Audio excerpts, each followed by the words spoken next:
Well, look who it is. It's the three of us back again. Good day, good day. Hey, now, Michael, I can see you've got Metatron's Flower of Life there behind you, and we've got a special guest coming on later, Rama Douglas, and I've just found out that his Instagram handle is Metatron's Doob, and I'm like, you cannot get that. I love that. Very cool. Very cool. We're all loving Metatron. Like, Chris, you've got a special Metatron too, don't you? Love the Metatron. Love the big fella. Right. Yeah, look, there's a lot of controversy around Metatron in the lightworker community. A lot of people are telling us that that's taking the spiral back into the descension timeline. So there's a bit of conjecture about who Metatron is, but for me, when I tune into Metatron, he's nothing but helpful. He's actually assisted me to heal many times, particularly my scapula, because Chris and I do a lot of astral missions. For some reason, my scapula, which I perceive as my angel wings, often gets targeted, and I can wake up the next morning, be very sore in the scapula. It's this special healing that he does on me, and it just releases it. So yeah, fascinating. Wow. Beautiful. What about you, Michael? How would you describe Metatron? How do you connect to Metatron? I feel he doesn't come to me as much as other folks, but in group work, I feel connected sometimes with him. Very powerful energy. I find it quite grounding personally. Quite a grounding frequency for me. Again, like anything can be twisted, inverted, and blah blah blah these days, you know. So I feel like you just got to trust your gut and your intuition, and the energies. It's been very, like when I've worked with him, a magenta gold kind of frequency comes through, and a very pure and a very kind of healing, you know, like you said, a very healing light, which I don't feel is untoward, which I feel is really, and I love what you mentioned about the scapula, because I get that too, around the back of the wings, if you will. And I think many of us who've had lifetimes having our wings clipped for one reason or another do have a tendency to have that sort of the back heart go out a little, you know. Yeah, absolutely. Yeah, well described.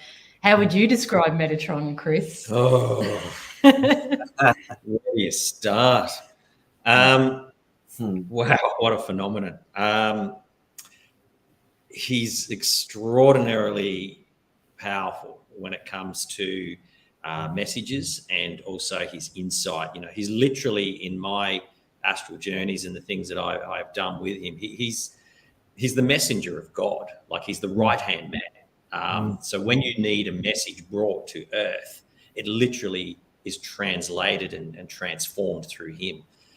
He's a legion of angels underneath him, but he can be everything from light and dark to, you know, the shadow side, everything that we are, he's a mirror of. Hence the reason for his cube is that it's humanity and life within that. That's how we play it out. So, you know, he's the holder of the gems. He's an extraordinary angel and has gone through so many different dimensions to get to where he is today. So it's just a plethora of wisdom and information.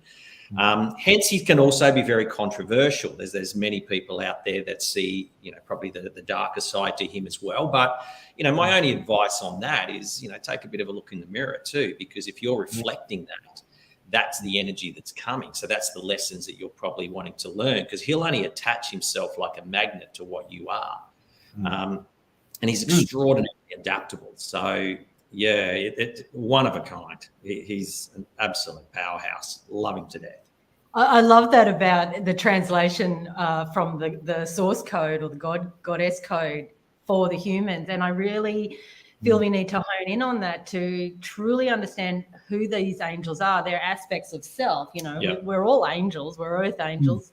But how can we decode? So if there's that messaging system, and I always love looking at the galactic side, the angelic side, in terms of how they're presenting technology to us. Well, we know we've got messenger.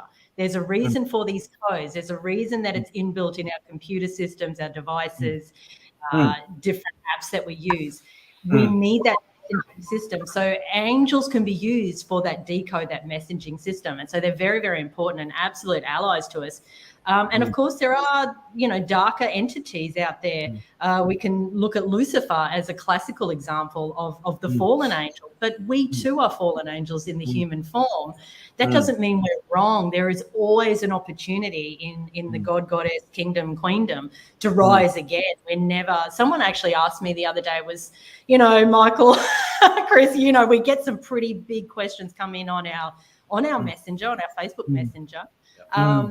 And how can you really answer it? And someone asked me, do I believe that hell is a place that we get stuck in? Absolutely not. For me, hell is an internal environment because we keep taking the lower road. We keep allowing the ego to win instead of taking the road of integrity.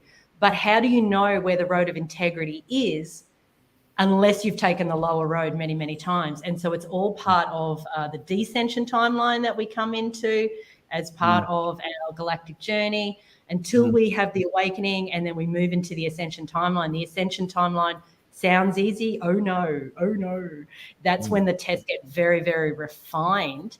And you almost feel like lately I've felt like I'm walking a bit of a tightrope in terms of what action to take. And many of you listening here know that, I feel like I've finally arrived, guys, in the truth of community. I'm here. I'm arrived.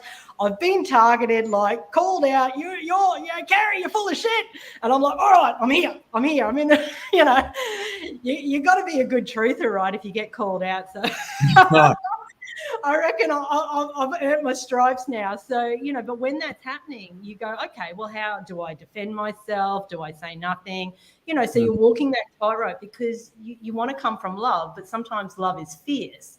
And so, all of these ultra refined tests come in for all of us. For you, Michael, having done this work for so many years, someone said in a comment yesterday about you, I think it was back in 2017, she was receiving downloads about the Emerald tablets, and I know you channel those.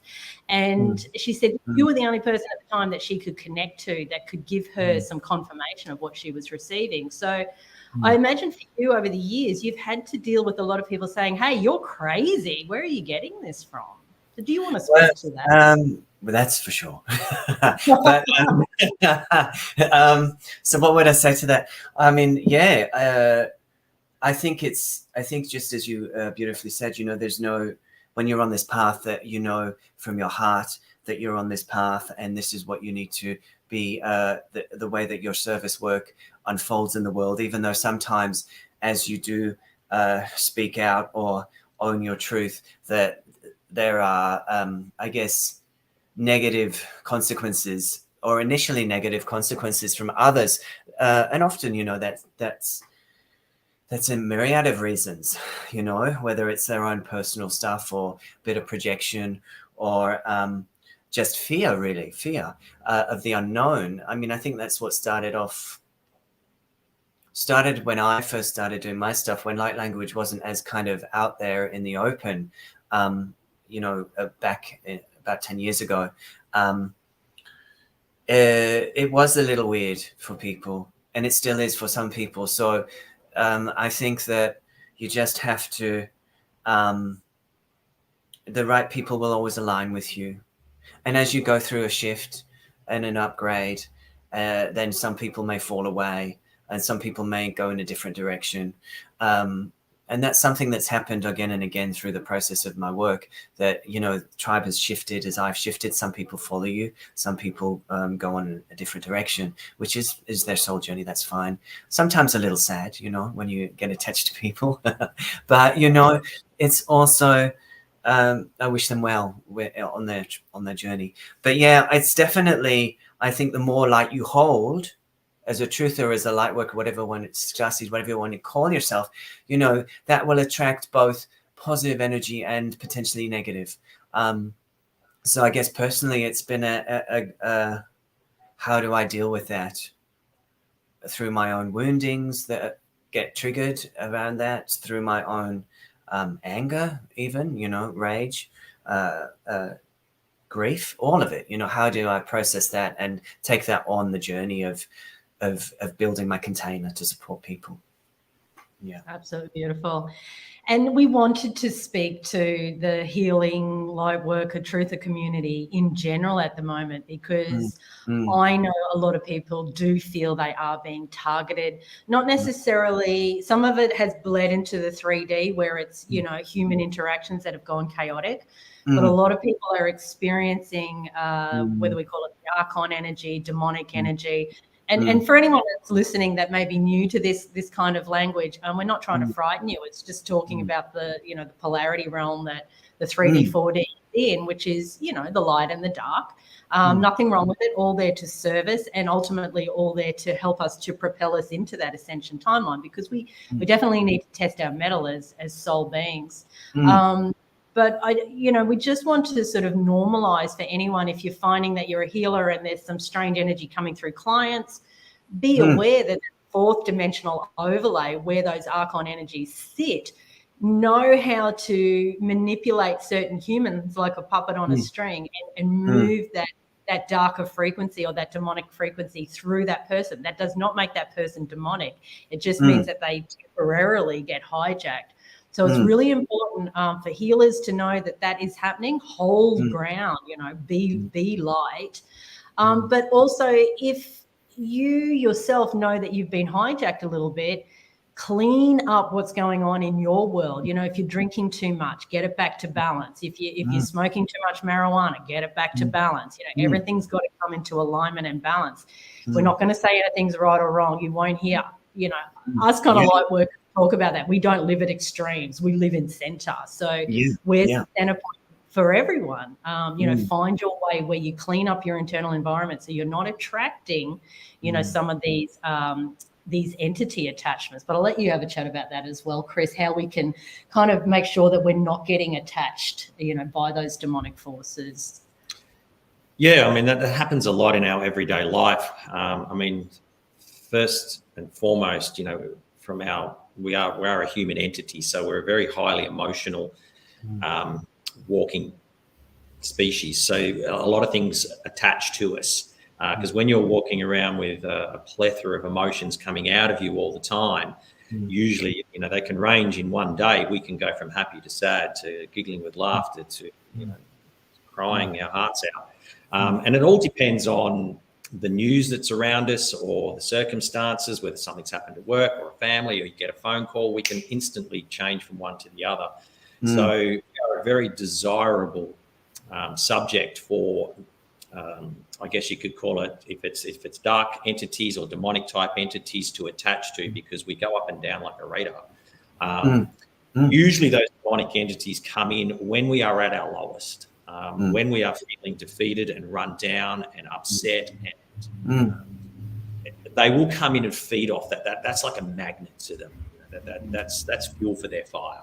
So they come in, attach. It's literally like putting their claws into you. Sometimes you feel pain. When you feel pain, it's not just emotional pain. Like if you're going through a very traumatic experience, it's body pain too. There's a lot of metaphysical stuff to it. So from that point of view, yeah, the demonic type characters that attach to us can easily be erased as well, because the sooner that you do the work and you do the energy work and you do the cleansing of whatever's causing that trauma, they'll literally release the claws, they'll release the grip, because it's no longer an alignment to them, that doesn't resonate, that energy.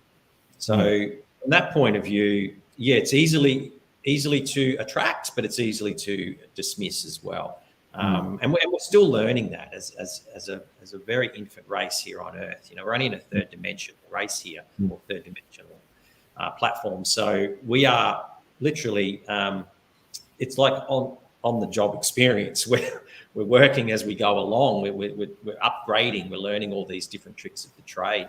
And just as much as the demonic side, we also have the powerful, more magnificent type of energy that comes in as well, which is usually, you know, your guardians or the ones that are there to assist you through the journey. And sometimes you can really feel that when you're feeling uplifted, empowered, confident, strong, got my shit together, I'm heading in this direction. Usually that's them telling you, hey, you're on the right path here. So I think we're all smart enough to understand the discernment between the two, but it's alive and well. Trust me, Yeah. All those energies. Yes, and you know, this is why it seems like a bit of a dichotomy, or there might even be a better word for that. It's not just dichotomy too, it's like multidimensional, because many people, they are just in that frequency bandwidth of the 3D, we might call it that density frequency bandwidth of the third dimension. For other people, they're vibrating fifth dimensional consciousness, even up to seventh dimensional consciousness while still embodied. You know, there's very powerful, almost ascended master type beings here. So it's almost, you know, it's a melting pot of frequency. And this is why for so many having that huge awakening in 2020, they're looking around going, how can you think like that? How can you be following the dictates of the government or the cabal? How could, you know, why can't you see what I'm seeing? And so we're seeing the overlapping of the dimensional frequencies, and it can get very frustrating. And that's why conversations like this is so important, because we can just normalize it. We say no one's wrong, everyone's just interacting, but it creates a springboard for growth, because if you're starting to vibrate in a fifth dimensional unconditional loving frequency, you're looking at those third dimensional beings and you don't want to hate on them, you don't understand them, but you don't choose to hate on them. How do you make your way through that? How can you assist your brothers and sisters who are still asleep at the wheel of their own consciousness, of their own life, and hold that loving frequency? And this is where the tests again get very, very refined if you're on that ascension journey. So because I know there's a lot of angst out there and a lot of venom about people who haven't awoken, and it's like, but they're at where they're at. That's perfect for where their soul journey is. So, you know, it's a continuum. The soul consciousness is a continuum and it never ends. And we've been there. That's how we know what we know. We've been in those lower frequency bandwidths, and it's not right, it's not wrong, it's not anything. We have to go multidimensional to our highest dimensional self and say, it just is. It's perfect. It's the 3D mind that wants to label right, wrong, good, bad.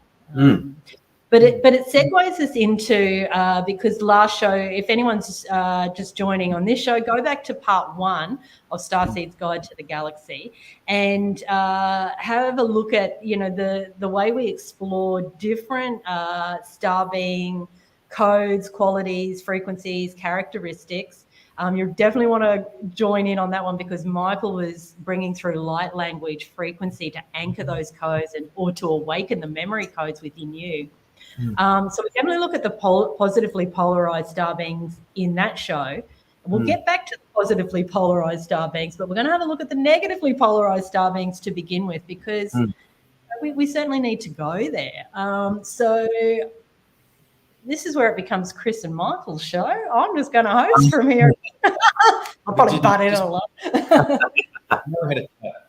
Previously, but do you want to go there with regards to a bit of negativity, or let's just say confusion, that is happening in the globe at the moment? And we won't spend too long on it. We'll just touch on it because that's what we do. Is that might as well address the white elephant in the room. No one else is. There's a lot going on the planet right now, and if we isolate good old Uncle Sam at the moment over in the US of A, there's literally a complete clusterfuck happening over there, and that's French for clusterfuck. And it's a reflection of kind of where the world's at, and it's also a pantomime that's playing out that is showing us exactly the moronic and also the mayhem that is across what has been occurring since 2020. And I think at the end of the day, what we're seeing there is, you know, a large sector of the draconian reptilian race that is stamping their foot because they've been backed into a corner. It's like they've been pushed into a cage and the lock's been thrown away. So they're thrashing at the moment, literally. And they're asserting their authority. Now, whatever your situation is, or whatever you believe about Trump or Biden, that's fine. There's no wrong or right decision here. But what you basically are seeing is a battle of the warlords. So from that point of view, we tend to take sides, which is fine, and we'll wait for the outcomes. But just be aware that, you know, the outcome has already been determined. You know, this is a judicial system, and we know how corrupt the judicial system is. So from that point of view, that part of it is actually quite senseless, and that's already been worked out, and you'll see that unfold over the coming months. But what the more important part of it actually is if you go into the psyche of it, is very strong. And we'll talk about reptilians today, because I've earmarked them as one of the starseeds I want to talk about. But just as an insight into them, you know, they have an extraordinarily powerful sensory system in them, but they also have a very strong, powerful sense of the way that they live. And if their back's against the wall, or if there's a situation that needs to be changed, they will use whatever destructive forces that they actually have. So where you see an election that is coming around the corner there, it's very difficult for, say, the likes of Trump or even someone else within his party to stand election for or to go against Biden, because he's going for his second term, as we all know, if you've been indicted. So if you're having a criminal investigation occurred to you at the moment, there's not a hope in hell that you can stand for to become a president. So interesting timing that they've actually launched the attack on him from a political point of view, because it will pretty much eliminate him from the race of actually being able to stand for a president whilst there's a large criminal investigation going on, or a judicial investigation. But hence the same can be for Biden too. This is where the play comes in, is that Trump's lawyers have actually said that, you know, they've got a lot of evidence against him too. So just say for kicks, if the whole thing gets switched and suddenly he's been indicted, then he can't run for his second term. So it's a moving of the magnets. It's fascinating to watch the chess game. And it's not really about a winner and loser here. That doesn't exist. It's really about a power struggle. It's about moving the energy forces. Who's standing in the way of, you know, the tyranny? Who's actually there that needs to be pushed aside? And they'll take whatever bloody means it is. You know, they'll lie, they'll bitch, they'll do whatever it is. They don't give a shit about your emotions, or there's no empathy. It's about get out of the way.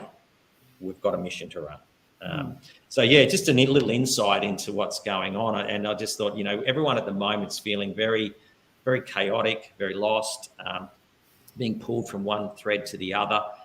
And that's really just something to look at and go, well, yeah, okay, it's not just me. It's the world playing out this unbelievable pattern at the moment. So yeah, just thought I'd raise it because it's just a really strong topic at the moment. I'm getting a lot of people asking me about it and what my opinion is. Now, obviously, I'm not American and I have zero interest in American politics, but I look at it more from an energy point of view and make my own assumptions from there. So. Yeah, and that's really what people like us are going to speak to, that galactic chessboard. And, just these comments are so amazing that have just come in that I've put up as well. Everyone listening here really, really sees through it as to what actually is occurring and how the dark will always serve the light, no matter what. They don't intend to.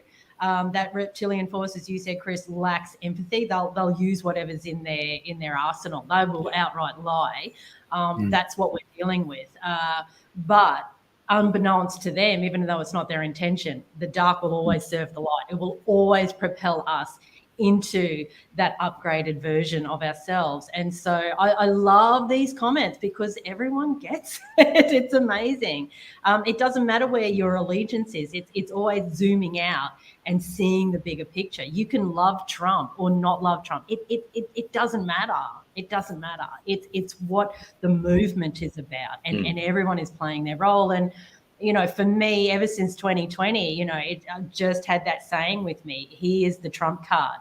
Now that for some people they interpret that means he's a savior. Other people interpret that, okay, he's negatively polarized, but he's a Trump card. He creates awakening. Everyone's entitled to be in resonance with their own truth on this, because we all see the chessboard from a different angle, the game from a different angle, and we must hold true to what we know. No truther can tell you the truth. Only you can tell you the truth. They may point in certain directions and open certain portals for you to see things from a different angle, but you know. Definitely. I mean, I just as you guys talk about it, I can just feel the back of the brainstem as we talk about this. That, and just sort of to add to that, around our own reptilian brain. I know we're going to talk about reptilians as a cohort in a second, I guess, but it just feels like we're really, there's a lot of. I was just got a bit of a download before we got on today around parallel psyops. You know what I mean? Parallel psyops between mainstream and our community. That there's many psyops overlaid upon on overlaid, and that we just have to, like you guys said, come back to our truth right now, or what feels true to us in the moment. And yes, I agree around the getting us to awaken in regards to what is presented to us on the world stage and how it is presented.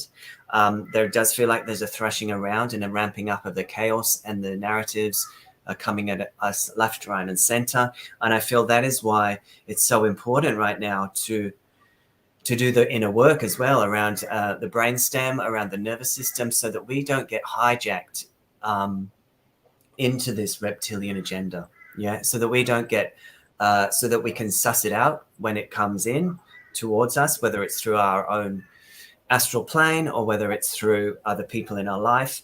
And as you guys said, come back to balance in whatever ways is right for you at this time. Yeah. Yeah, that's so perfect, because the only way through the ascension portal is alignment. You cannot be at the ends of the spectrum. You can't be, in a political sense, we might say left wing or right wing. There'd be other ways to describe it depending on what lens you're viewing it through. Ascension can only, we're in a polarity realm. So ascension can only happen when the polarities collapse or merge.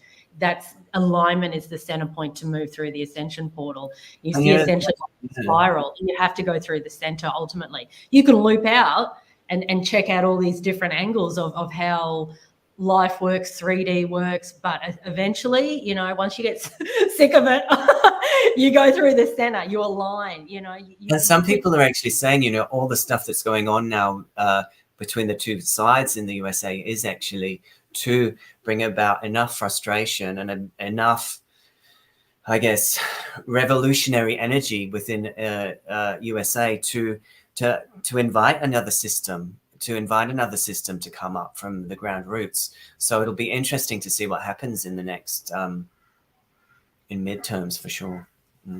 Absolutely. I'm loving the comments. I think, I feel that's why the lives are just so beautiful to do, because we get to interact with some really high dimensional beings who, see very clearly and can add to the narrative. And we don't all have to agree. That's the beautiful thing. There's a way to have these conversations where we can bring perspective from our own angle, and really, walking together as one through this ascension portal. For those who are choosing it at this time, we all hold a very unique piece of the puzzle. And so there's that coming together, that true unity where we have absolute respect for each other, and we know that we need each other's piece of the puzzle to do this. And so this is what's so powerful. So yeah, loving it. Probably, oh, sorry, Amy, I think that probably cut your comment off there, but hopefully people who are on Facebook can see that one. So, okay, let's get into it. Yes. So for those who didn't watch the first show, we're going to have a discussion from Chris's book. I'll put the link up for that if you're wanting to grab that one for the Starseeds. And then Michael's going to anchor codes. When we get to the reptilian part, Michael, I thought maybe you can speak from maybe the ascended side of the reptilians, King Lizard or something like that, that's bringing in positive messages, because we're certainly not going to bring in any, sure. energy today. It's the weekend anyway, But yeah, for sure. I feel like we're actually guided. I feel like we're very deeply held by Metatron, by Angel Michael, by many legions of angelics that are here holding the space with us today. I feel like we're protected, we're hidden from view slightly, and that whatever comes through is in divine order for everyone watching and ourselves. So, yeah. Nice. Perfect. Well, let's lighten the mood a bit Yeah. because that was all very intense. Oh, goodness. I've handpicked a few today, which sort of more of an energy thing. I thought, okay, where's this conversation going to go today? So literally, like life, all star seeds that I write about, or light workers, they're all completely magnificent in every facet. But the ones that sort of came through today, it's a little mixed bag of licorice all sorts, because that's kind of where we're all at the moment. So we're going to go from sort of, some fluffy and light stuff through to a little bit darker stuff, to everything in between. Sounds great. So, so the first one is an extraordinary category, because it's you. It's everyone out there that's here right now. And I've broken it down into, and you've probably heard all these ones, it's the indigo, crystal, rainbow, and the light workers. The light workers is actually a separate one. The indigo, crystal, and rainbow I've categorized as one to give you a bit of an idea. But today, just for kicks, I'm going to throw the light worker one in there as well, just because it's kind of aligned to who we are at the moment. So just as per, if anyone's familiar with last week's show, we basically just read a little bit of a passage out of my book that describes each of the starseeds, and it's not a 3-page thesis on the starseeds. It's just a couple of paragraphs. So don't get your knickers in a knot if you didn't say that. It's more about just giving you a bit of an insight into, kind of giving you an energy insight into exactly what they are.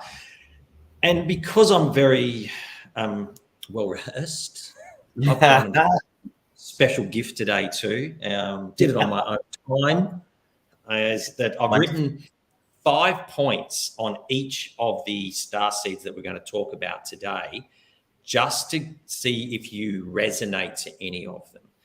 Because I went away and had a bit of an energy sit down and thought, right, I know all of these starseeds. What do they resonate? What comes out of them? Because last time we were sort of just talking about them, and then we went straight into kind of all the light worker stuff. But just sort of go an extra mile today, just for you. Oh. So wonderful. Well, I look forward to it. All right. Enough.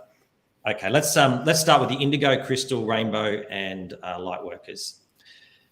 So I'll talk about indigo, crystal, and rainbow first. Individuals from these 3 soul groups often possess special or supernatural abilities, including telepathy, clairvoyance, light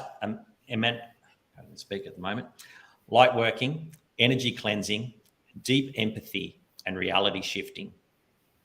Indigos are infused with the power of Archangel Michael and can be stubborn in their intolerance of unfairness. Crystals are infused with the light, joy, and clarity of Archangel Gabriel and tend to be fairer and kinder than the indigo or rainbow siblings. Rainbow children are the latest way of detachment from the physical world. They bring joy and harmony to those that cross their path and are primarily here to help humanity evolve. So these 3 groups see interactions with this world as a spiritual exercise instead of personally advancing.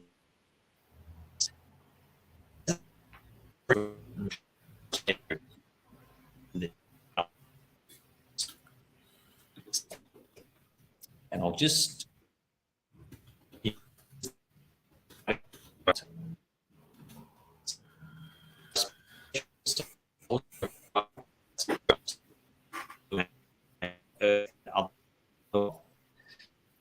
seek to assist in up-leveling the consciousness of everyone around them.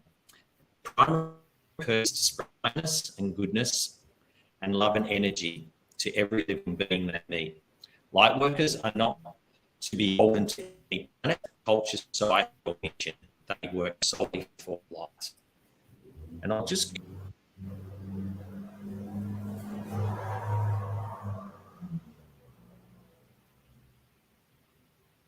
hey guys, I've lost them. Can you still see me?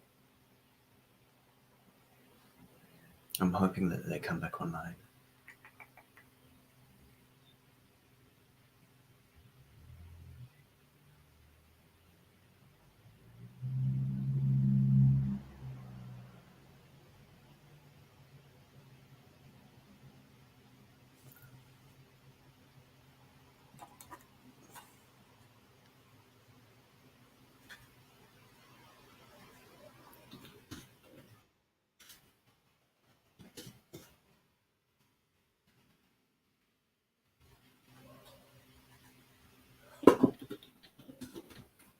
We're live. Hopefully we can get Michael back in. They don't like us talking. They don't like us talking about this. All right. Thank you. Thanks, guys. Yeah, Okay. thanks.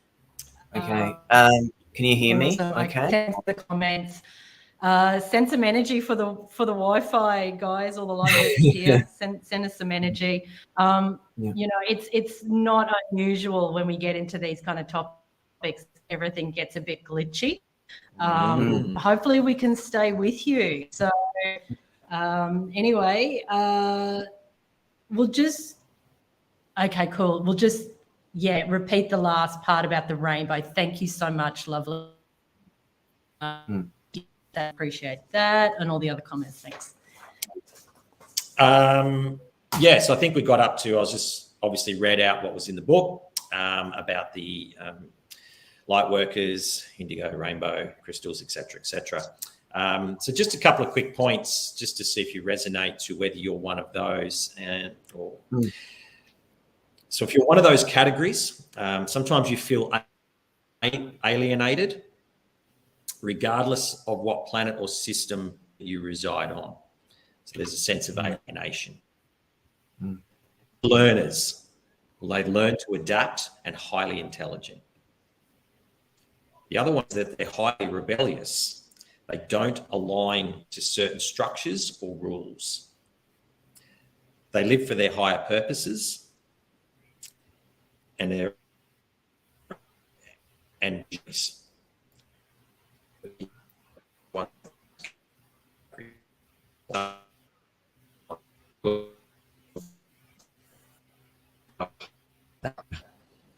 Oh, we're it's all going. It's Come on tricky, in a guys. minute. Stay with us. All right. So, Can you hear me okay? Oh, they've gone again.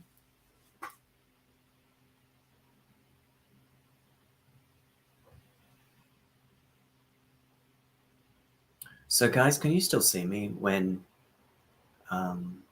we're waiting for the Carrie and Chris to come back?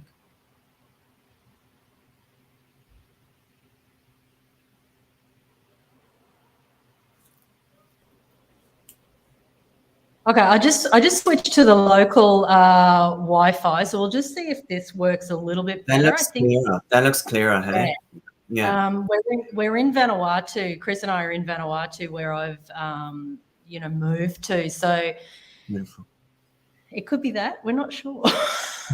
Anyway, we're using the local data now. Okay. We're back. Cool. So there was just about the last minute or so we lost it. But I guess do you want to repeat anything, Chris? Or I think you go, Michael. Let's see what you just add a little bit. I guess the place that the energy that came through was really about that sense of alienation that you mentioned, that many of that cohort experience in their lives, and this energy is really just a welcome, I guess, welcoming in energy for any beings that are watching that are, I guess, feeling the tug of home off planet, and also feeling maybe a little lost and confused by the the extreme polarization of narratives today, that they don't feel energetically matches their home, if you will. So it's about this is a welcoming to this home, making this earthly realm your home, this life, so that you can really activate your mission. Because for many of us, I know for a while there, I didn't really want to put my feet on the ground, of this planet. And so it was only when I sort of grounded more and said, yes, I have a right to be here, blah, blah, blah, and wanted to be more here, connecting with the earthly elementals and such like, that, you really empower and ground yourself to access your higher frequencies through your astral. So basically, enough said. I'm just going to bring some energy for, it feels like the central channel around a blessing of belonging. Okay. Working with the energy of Archangel Michael, it's specifically. Feel his sword at your spine. Feel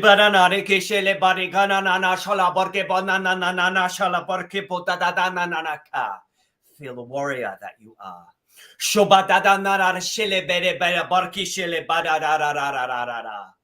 the power surging through your centers.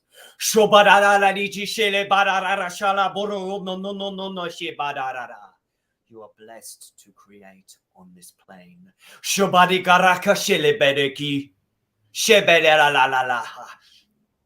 I give you the courage of my sword.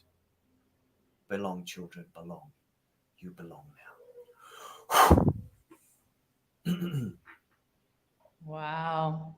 Well, the amazing thing, Michael, is that before Chris, and you didn't know what he was going to read out, you were already tuning into Archangel Michael, and then Chris spoke about him, and then, that was, wow, I felt that sword at my spine. And, how perfect, because we are in a galactic battle. It's all by design. We all scripted it. We tend to, with our spiritual amnesia, we tend to forget who we are at the source code level, and that we actually scripted it. And so, we witness a lot of people in the victim mode. When is this going to end? I'm sick of holding on, victim. And hey, guys, I get it. I'm having a 3D experience as well. It's rough. I get it. And you need to purge, you need to vent. The online community is wonderful because everyone supports each other. But, feeling the power and the prowess of Michael coming in there is just beautiful. And Gabrielle as well is in there as well. So, look, a lot of the Starseeds are aligned to certain angelic figures as well. That they see them as their prototype. So, and obviously, Michael, Gabrielle, Muriel. All of them are just unbelievable when it comes to their feeling them. What energy that they provide. So if you I think, and it's interesting, guys, just a quickie before you continue, Chris. It was something that came in yesterday as just sort of as a download in prep, I think, for today. It's just that, the angelics are galactic beings. We may call them angelics, but I feel like they are at some level galactic beings. So of course we would connect with, we connect with these beings, 100%. So I've actually got Rama who's sitting in the green room. Rama, if you're, I just having a feeling like to bring you on now rather than just close out the show. I'm just going to bring you up if you're ready, darling. And hey there, Rama. Can you hear me? Yeah. I'm just feeling like after Michael does his light language, do you want to do a bit of music? Because I think maybe that's a better way to blend it all together. So sure, I'm ready when you guys are ready. So let me know. Let's just do a little intro for you first. So tell us a little bit about you and your musical background, a little bit about yourself.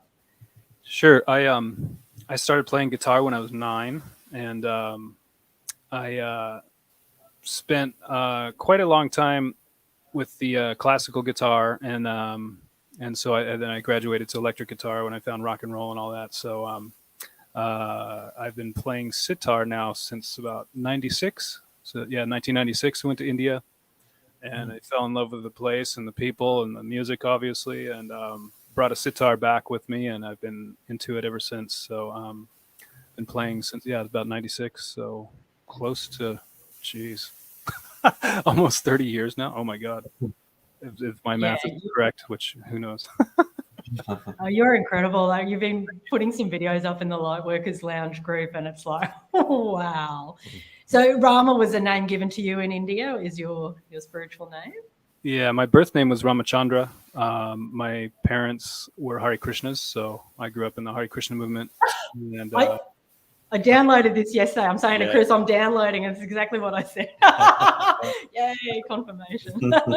Yeah. So I was a Hare Krishna kid, and then I kind of got out of the movement. My dad's still in it. My mom got out of it, and but I kept Rama as my middle name. So yeah, it kind of came full circle with that, the whole Indian influence thing. Couldn't get away from it.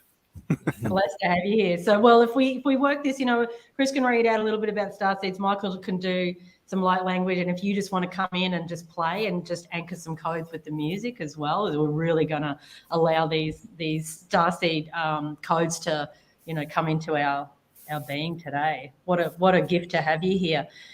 So I'll just address this one, Amy. We did have a brief chat right at the top of the show about some of the archangels being compromised. We'll cover it again really quickly, but we did kind of go into this. So I might hand that one to you, Chris, about the light and shade within the angelics. Yeah, look, the archangels play a monstrously important role in shaping what's going on here energetically, because as we were just talking about before, is the energy that we are attracted to with our various archangels, whether it's a Michael or a Gabriel or a Raphael. The reason we're attracted to them is because they're attracted to you. So it's like a little partnership where if we have that fighting quality within us, or we've got that sense of injustice, then you might be something like a Michael. You've got the fire in the belly. You want to move forward. You can't see what's going on here is serving humanity. But then you've got the other ones, like a Gabriel, who I have had a lot of chats with as well. That he comes from very much a place of balance and harmony. He's often found in the Akashic records when you go into having a download or an energy with him, he'll pop in and talk you through your past, present, and life journeys. So very much that sort of family type figure. So archangels, depending on what energy alignment they have, is what you will be attracted to. In answer to the question that came up about are they being compromised with the warring that's going on? Absolutely. But just be aware that the energy that's on the planet at the moment is very much human enforced. We are the primary beings that are here. We have more control over this situation than you think. So if you want to stay in that warmongering arrangement, then of course you will be inviting those deities in. And therefore, the more that we go into the astral and we see a lot of these deities fighting, it's because of the energy portal that you have allowed them to actually slipstream into. That doesn't mean that they are that they're here for a purpose that is not meant of great integrity. It just means that they are literally playing out what you've invited them here to do. So it actually works the same in the Devic realms as well. So a lot of people who are light workers are more connected to the fairy realms. I don't know why I'm being told to say this, the hobbits. I know that sounds very Lord of the Rings, but even the dolphins and the whales and these kind of forces, and fairies and elves and all of these beautiful creatures also will mirror your ego. So if they are mischief makers, so they will come in. If you're a golden heart, they're going to set up the 3D, the earthscape in a really harmonious way for you. They're going to, leave you little gifts. However, if you're of the ego, they're going to thwart you a lot because they're going to, it's almost like they're nitpicking at you. Hey, wake up, remember who you are. Hey, wake up, remember who you are. And it seems like, oh, why is there so many blockages in my path? So, they can steal from you in all sorts of things, the elven realm. So maybe going a little bit far out today, but I think we're in good company. We can go there. So remember, everything's a mirror of self. Everything out there in the hologram is a mirror of self. And so sometimes you're coming up against something really dastardly. It doesn't mean you're dastardly, the bigger part of you is dastardly. It's just that there's an element within you that needs refinement, that needs cleaning up. So, I think people who bag out the archangels are, not seeing that it's just a reflection of self. So, absolutely. All right, let's keep on going. All right. So the next one that I thought we might move into is more of a heartfelt, loving starseed. So the one that I picked out is the Venusians, who we all know the planet of Venus, or even Star Venus, and we're all very familiar when we've all been tapped on the shoulder by the love of Venus. You start to feel gooey inside and want to cuddle someone. Or so the Venusians. Is it possible that other planets in our solar system once supported life and still could in other dimensions and planes of existence? This includes Venus, which brings us to the Venusian starseeds. Venusians live in the fourth dimension, and they are also called the Hathors. Hathor is an ancient Egyptian cow goddess of love and motherhood. It's said she's from Venus and seeded Venusians on Earth to teach love. And I'll just give you, again, 5 points that came up in my downloads about the Venus energy. Obviously, the first one that came through is they're love beings. Devoted also to philosophies. They have specific duties. They possess the magic of kindness, and they're extremely high vibration in the connection of partnerships. And something they asked me to say is it's also a lot to do with twin flame energy as well. So when we see the twin flame energy spiral, a lot of that is to do with the Venusian energy as well. Is that partnership? It's the intertwining spiral. It's not a singular spiral.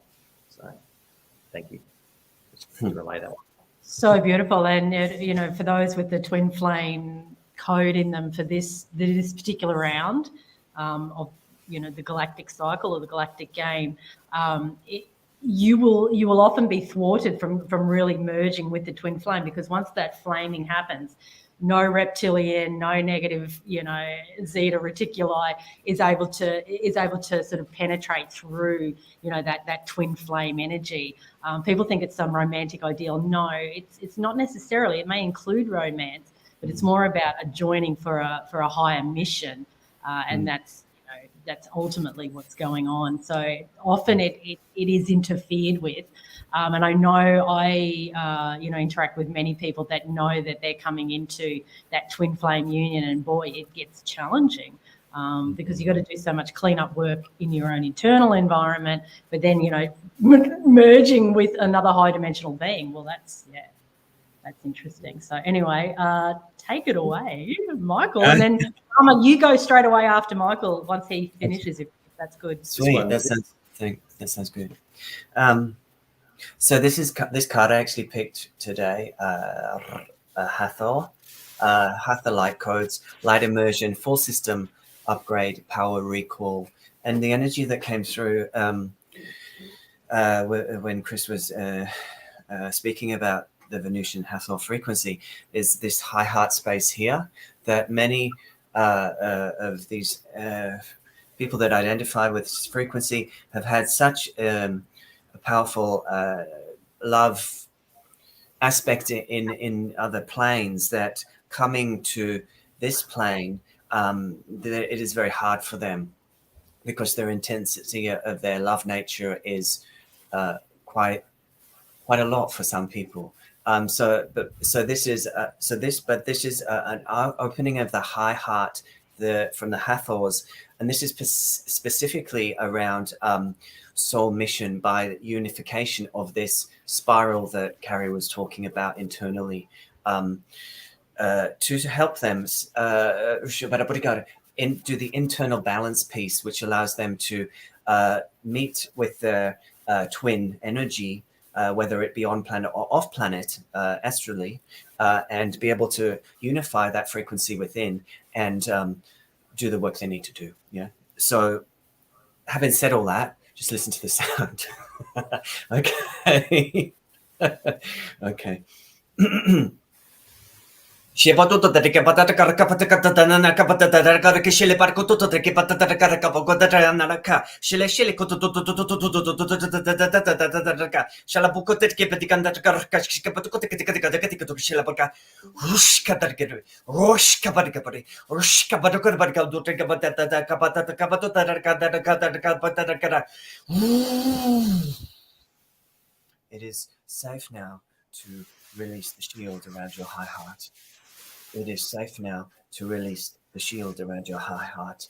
It is safe now to release the shield around your high heart. And so it is.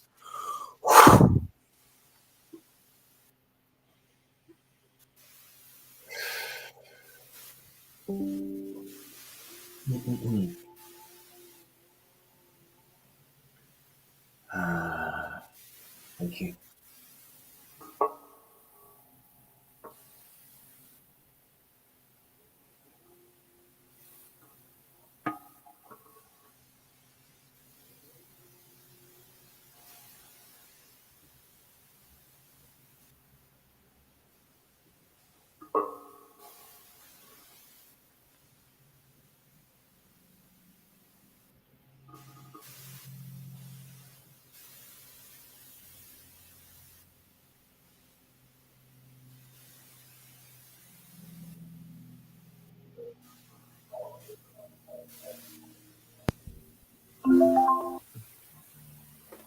Thank you, guys. Michael, thank you. It was nice meeting you. And Angela, my dear. I'm assuming it's my time to go with Your time, Yeah. darling. Go for it. Of course, yeah. Please do. Please do. quick It's the intention. Venus energy, Rama. It could be time for a power ballad. Yeah. Bit of Def Leppard, maybe. Yeah, sometimes my playing does lead to tears, but today let's focus on my intention for this playing. And first of all, I'd like to say thank you all for having me out. I really appreciate it, and thank you for listening. And I'm very grateful to be here. And so I just want to set the intention for these notes for all of us to be able to level up our own discernment, and so that we are not led astray by false light any longer, and that we are having a clear, illuminated path in front of us, and let these notes chip away at anything that might be holding us back from our ultimate path. So,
Oh, so beautiful.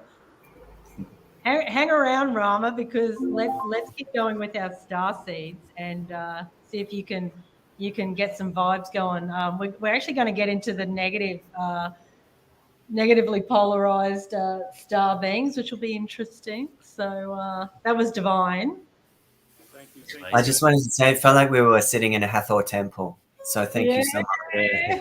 So beautiful. Nice. Thank you. I hope the audio was okay. This is the first time testing out my whole system on a live stream, so I have no idea how it sounds on your guys' end. So hopefully it was okay. Sounds amazing. So beautiful. It's an ear massage. Like I literally feel like, yeah, and my meridians are actually running. Like it's got my meridian system like, yeah, jiving. Cool. Right. Well, we've gone from the love side of life, and we're going to go to the other side. I want to put a clause in here. What I've written was done back in 2020, so there was a lot going on. So what may come across as a touch on the negative side, which is important that aspect is actually outlined. But what I do want to say is that with the reptilians, there's actually, let's preface it to say there's reptilian A's and reptilian B's.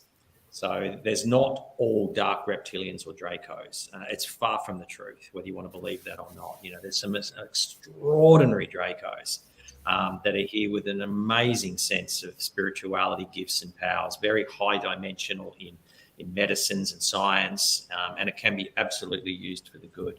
It's just that unfortunately, here on planet Earth, we have a situation where we have a lot of reptilian bees, and that is kind of what we've become involved with. Just hang on a second to get these notes I'll up. just mention, Chris and I have actually done a number of astral missions. We, work in a group, but also just with each other and solo, like many people do. And we have had many meetings with Lord Draco, King Lizard, whatever your terminology for him is. For anyone who has read Barbara Handclau's book, which is to do with, she channels from the Pleiadians, and she talks a lot about King Lizard, and he is benevolent. He is, an ascended reptilian. And so within our astral missions, we've had many a meeting, and that faction, if you want to call it, are assisting to clean up what's happening here, because there is an overlay, there is a false matrix overlay here on Earth, and it is fundamentally run by the Zeta Reticuli, who will also be known as the grey aliens. You've got tall greys and small greys, and the reptilians, the negatively polarized reptilians. There would be some other factions in there, like Orion Bees and these kind of groups. But just know, for anyone that just wants to sort of cast them all aside, just know that there are their own kind that are working feverishly in the other dimensions to assist us to clean up the mess here. So it's very fascinating once you get into the depths of it all. And they are an absolute necessity. They are required without question in the entire star system. They play an extraordinarily important role. So from that point of view, we're all thinking, we've got to eradicate, destruct. That's so far from the truth. But what we are seeing here is, there's a lot of chaos, it's got their thumbprint on it, but it's also got a lot of human thumbprint on it too. We've got to take responsibility for our own actions here too. So it's not just about blame, I'm a victim. Because we do in the amygdala, we do have our reptilian brain. So we have a propensity to go into the reptilian features or codes, particularly when the ego gets very geared up and we're into the dog eat dog. Even there's an unspoken law within business that it's okay to be ruthless. No, it's not. Never okay to be ruthless. Money it's not all about money and the bottom line of profits. That's not the higher pathways. And yet many people allow themselves to be sucked into that reptilian vortex, feeling, that's what you do in business. No, we all have to up level and rise out of that. Yeah. Okay, let's give a bit of a description out of the book. Reptilian, also known as lizard people, Surians, and Draconians. These shapeshifters seek to control Earth in the pursuit of a selfish benefit. Reporting on the reptilian, my notes say they seek political power on Earth to manipulate human societies, cultures, and human development. Many believe that some reptilians are living among us with altered physical appearances. Others say that reptilian spirits enter the bodies of our most prized politicians and leaders and sway them away from values and decisions that would benefit the people here. Luckily, the reptilians have many enemies who fight and their mission is to combat all the darkness. So the 5 points that came up about the reptilians, where there are some positive points in here, particularly about how we probably would like to perceive ourselves. And one is I see them as power, strength, and stamina. So they will see it out. And we do have a lot of those in our business life as well. When shit hits the fan and we've got to try and work our way through our business life, that we have that stamina and that ability to see it through. They're confident. So they're a confident personality and are very demanding and very commanding, which is two different things. Highly adaptable, but they do have a very limited psychic ability. Very guarded with emotions, and some would even say even emotionless and lack empathy. Experts in body language, communication, mind reading, and mind altering. They're the ones that came through. They're incredible at technology. They have so many positive positive traits. So Alchemist Frequency Healer is asking, is there anyone who encounters the reptiles in 5D? Yeah, there's definitely more high dimensional reptilians. 5D is, your 0 point consciousness or the unconditional loving realm. I might actually hand that one over to Michael. See what I know that's a big question. Just see what. Thank you for that, Carrie. Yeah, well, because what I want to say and what I'm being told energetically, because I want to say, oh no, negative energy can't exist within those realms. Yes, it can bleed into all dimensions, bleed into each other. So, sure. Yeah. I would say, what is the what is your reason for the question? The person that asked it, what is the reason for the question? I would say that there's polarities even in the fifth. Yes, it is a 0 point field, but we're still working on stuff.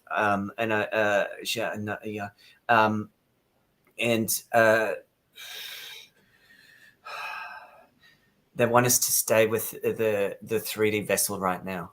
They want us to stay with the 3D vessel right now, because if we can transform this planet, we'll transform the fifth. But there are more realized, if you want to call it that. I haven't had any personal experience, by the way. But there's what I get told is that there are beings that are overseeing on the fifth what is happening with the reptilians here on Earth. That so even though it might be like an outplay of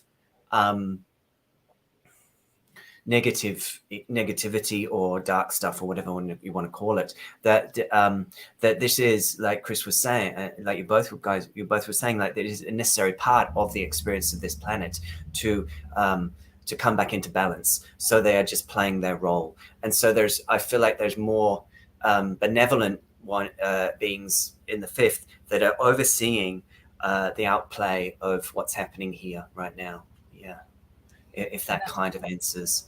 I would say protectors. Yeah, I would agree. They're great protectors. And I've been shown, and it did bother me to begin with, and I kept going back into the astral to check that what I was seeing was correct, because my 3D mind didn't accept this. But I was being shown there's some of them that are actually protecting the children, and they're working in the tunnel systems to get those children out. So it's. I know that's a lot for people to wrap their heads around, if you're aware of what has been going on in the tunnel systems. But some of them are definitely protectors of children. And so, again, there's polarity within everything, There's truth and deception within everything. We can't just be black and white. So definitely some are protectors. So, yeah, great conversation. Just one of the things about the protector side is spot on, because you also look at dragon energy. So the dragons, which are the Dracos. So we all, as a child, grew up about the great stories of the dragons, and so when you think about that, it's that fire element. It's that stand their ground. They are monumental. They will not back down. So we can utilize that dragon fire within us as well, which technically is reptilian or Draco. So it's always good and bad and stuff. I mean, even Metatron coming through as a theme at the top of the show, he's a seraphim. So they are of that draconian lineage. Alpha Draconis is that star system that embodies all of their kind. So the dragons and the seraphims and fascinating. So Michael, see what comes through from a positively polarized.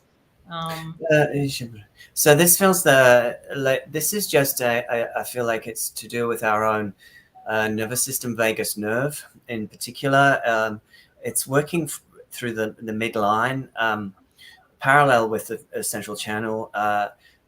It's working right into the center of the perineum floor, all the way up to the back of the heart, and also the brainstem, and it's sort of releasing out an energy or a matrix or a loop of energy that has been that I guess it's our own tie back to the reptilian energy limbically in our nervous system, and it's also where we can get hijacked through I would just I just say it, sexuality, you know. So that distortion of that sort of energy and how we can get disrupted. Yeah. So again, having said all that, just listen to the energy, move it through your body, and see what you feel. Yeah. So it's a releasing of our own, I guess, energy of our connection to that lineage, so that we can be freed from hijack. Is what I hear, and that we can see the positive in the overarching energy that they bring to the planet.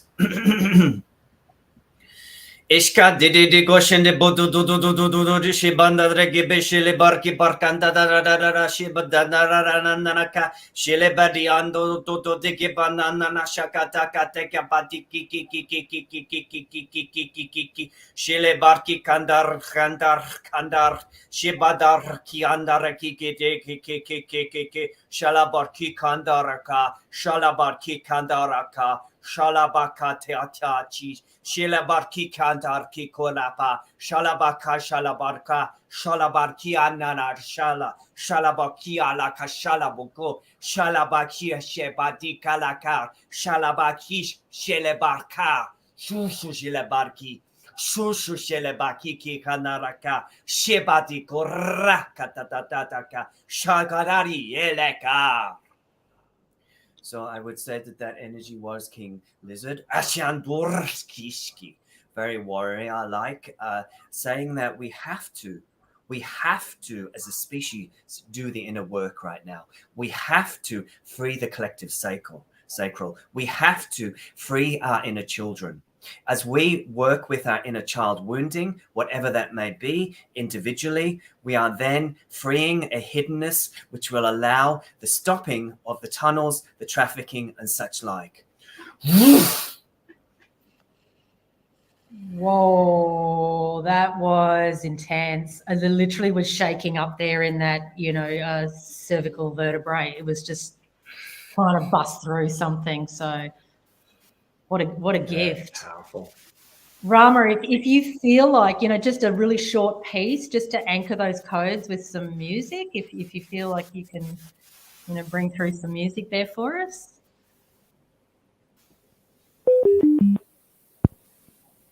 That was a wild one, Michael. Sorry about that.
Oh, we're just getting treated today.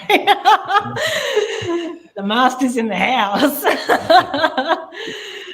Oh, between that light language, but then the sitar came in. My kundalini is like whooshka, whooshka, whooshka. So if you're at home and you're just doing that anti-clockwise spiral, obviously I've been a yoga teacher for 25 years, and that's what we do in yoga. We sit there like hippies, just rotating. You have to let the kundalini move. Don't be embarrassed about. You either sway side to side if there's a bit of a block, or front to back. But once it gets gearing, you literally are doing an anti-clockwise spiral, and you let that energy go, because that's your bliss code starting to erupt. That's your serpent energy, your rainbow serpent erupting up through your spine. So. Some powerful energy going on here. So look, let's just do one more, because I know we're already nearly at an hour and a half. So who's going to get through, Chris? Who's coming in? Well, I had 2 left, so I'm going to throw the balls in the air. Look, because we've had the reptilian energy there, which is more of a stronger, more powerful type energy, then there's really only one way to balance it out. And we're going to everyone's favourite characters, the Andromedans. So the Andromedans. So Andromedans are an extraordinary race, and we do have a lot of connection to them. For those that are more into their astrologies and astronomy, they actually are a separate galaxy. We are here in the Milky Way, which is where our planet resides, and these are our friendly neighbours, so just across the way. So if you are doing some bit of astral work, feel free to drop in and say hello. They're always very welcoming. Often popped in there myself just for a bit of a reprieve, a bit of time out, a bit of massage, a bit of day spa.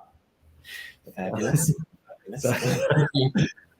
So, okay, Andromeda. This loving, benevolent, and telepathic race is from the spiral-shaped Andromeda galaxy, otherwise known as MS-31 or M31.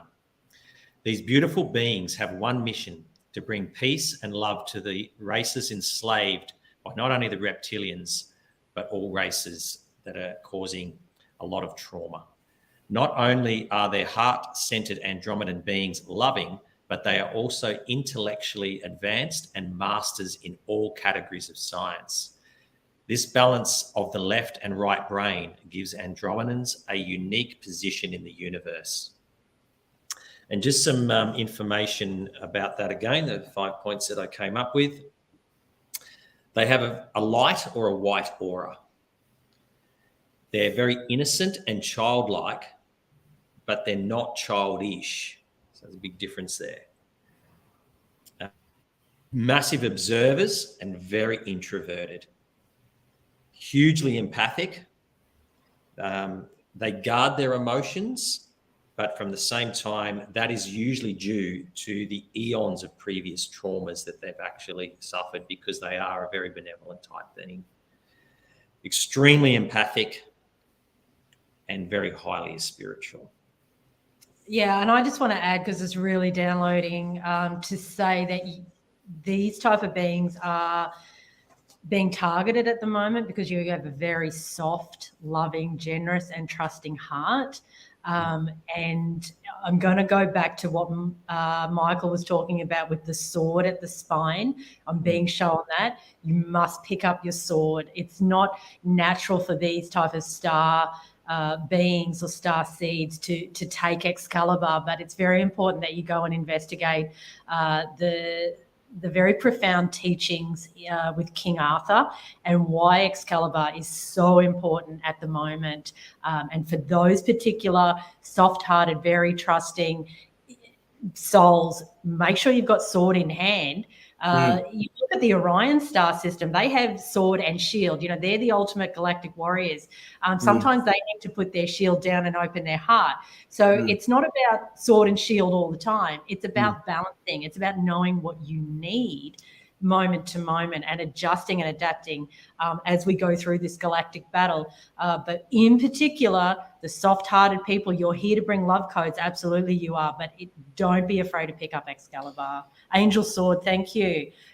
Just one thing I will say awesome. On Andromedans as well is that even though they come from a very soft and gentle and empathic type of energy field, they have a warrior side to them. Well, you know, that there's a part of them that's not to be messed with.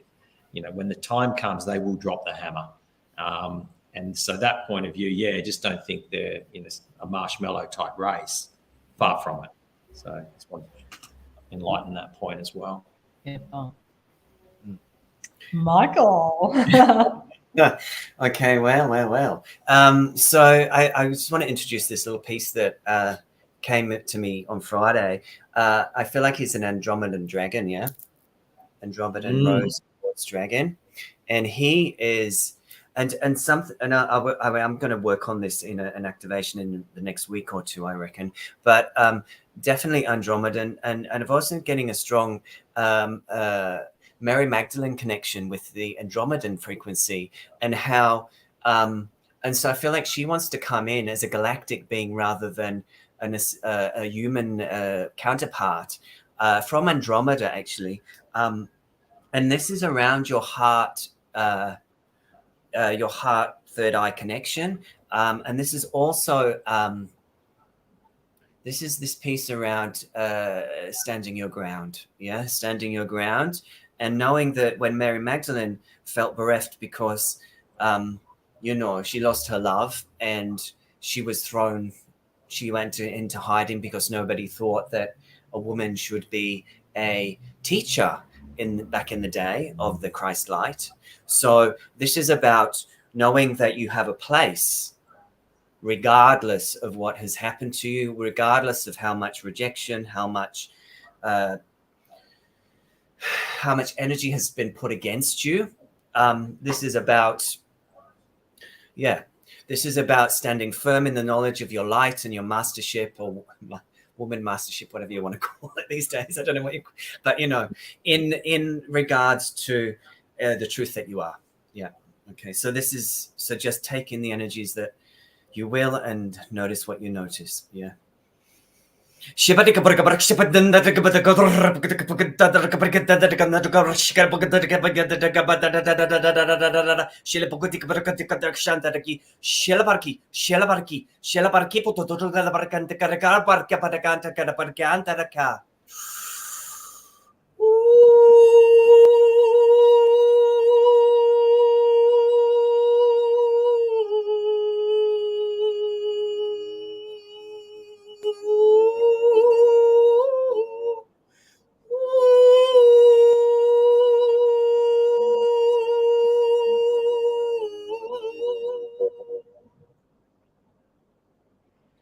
We stand with you, with the Andromedans.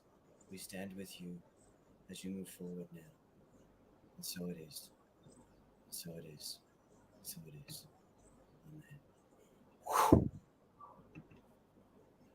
Oh, very, very, very special for me, that one. I kind of want to shinuki sikai kuna shika unaki noa shikina squai kina shikunaki shuka.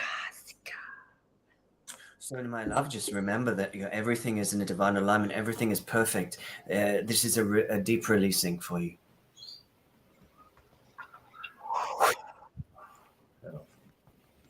Thank you. Rama.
I'm going to call you the magic man.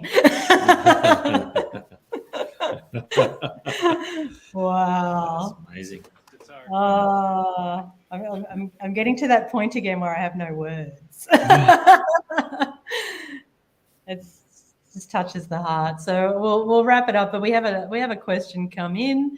If you guys can answer, does your body have a buzzing in it? It's 24/7 for me. Yeah. So Kundalini, meridians, chakras, it's all up leveling. The vibration is increasing. So, and also too, I would just deeply suggest to people, if your nervous system is feeling attacked, the best thing you can do is literally shake get into shaking, because like animals who are, you know, being attacked in the wild, when they survive it, they shake it off. We need to shake things off all the time. So if you're not doing yoga or some kind of, you know, energy movement, dance is, I would even say, better than yoga. But whatever it is, could be running for you, could be gardening, could be playing music, obviously. But whatever it is for you, you know, get the vibration going. We're vibrational beings. So, but yeah, I would say for you, I mean, even your, you know, your handle name there, Alchemist Frequency Healer, you know who you are. You're a powerful being. So, closing words. I love that. Is that a comment about the elliptical nature of my head? Not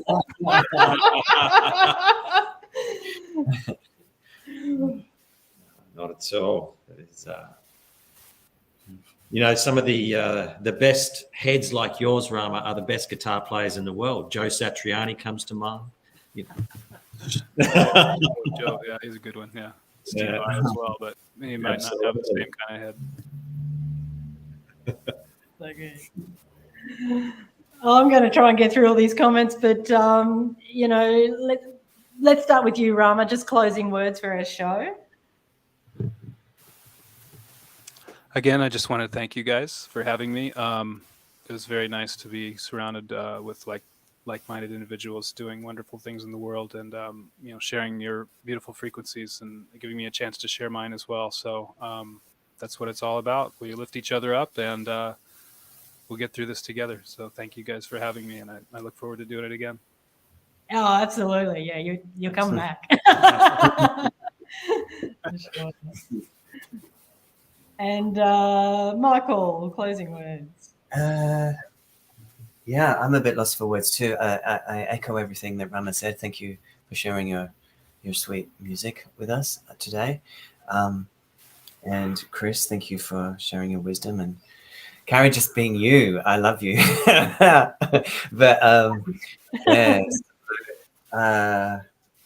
yeah, it's always a pleasure to co-create, and I love the way we inspire each other. So thank you for inviting me on. Yeah, it's been absolutely beautiful show. So, Chris, final words. Yeah, just emphasising once again, you know, thank you for the platform to be able to speak freely and openly with some absolutely gorgeous people out there that really do get it.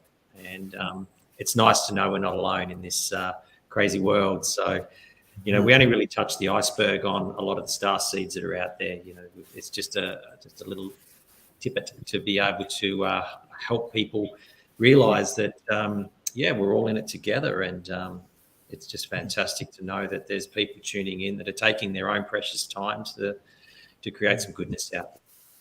My heartfelt blessings to you all. Yeah, Graham, respect, man. Yeah, absolutely. Love you all so much. Thank you so much, Rama. Thank you so much, Michael. Thank you so much, Chris. Thank you, Andromedans, Pleiadians. Thank you to the grey aliens. Come on. We love them all.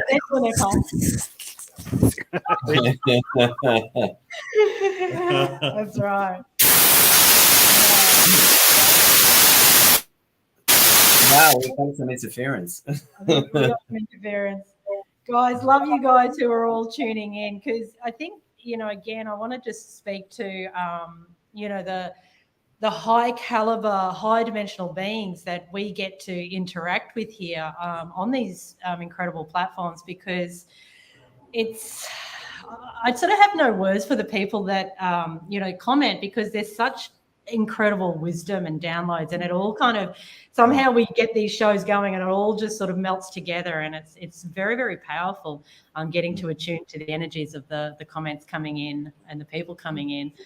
So we, yeah, just adore you and love you, and we'll be back. Michael and Raylene and myself are doing a show next Saturday on Is it next Saturday? Is it next Saturday? Is it next Saturday? Anyway, we'll put a notification out. Our Australian next Saturday, but be Friday night for the UK, Americans, and we're doing Lemuria and Atlantis, the Rising, focusing more so on Lemuria this time. Michael and I, you can go back more when we were doing the My Health podcast. It's in those shows. We did one on Atlantis Rising, but it's really about Lemuria merging with Atlantis at the moment. Yes, bring Rama in. We definitely will if he's available. Yeah. Sure. So anyway, we'll figure out our times, but that will be amazing. And here she is, the beautiful goddess herself, Raylene. So we'll over and out for now. Love you all, and see you very soon. Thanks, Namaste. guys. Namaste.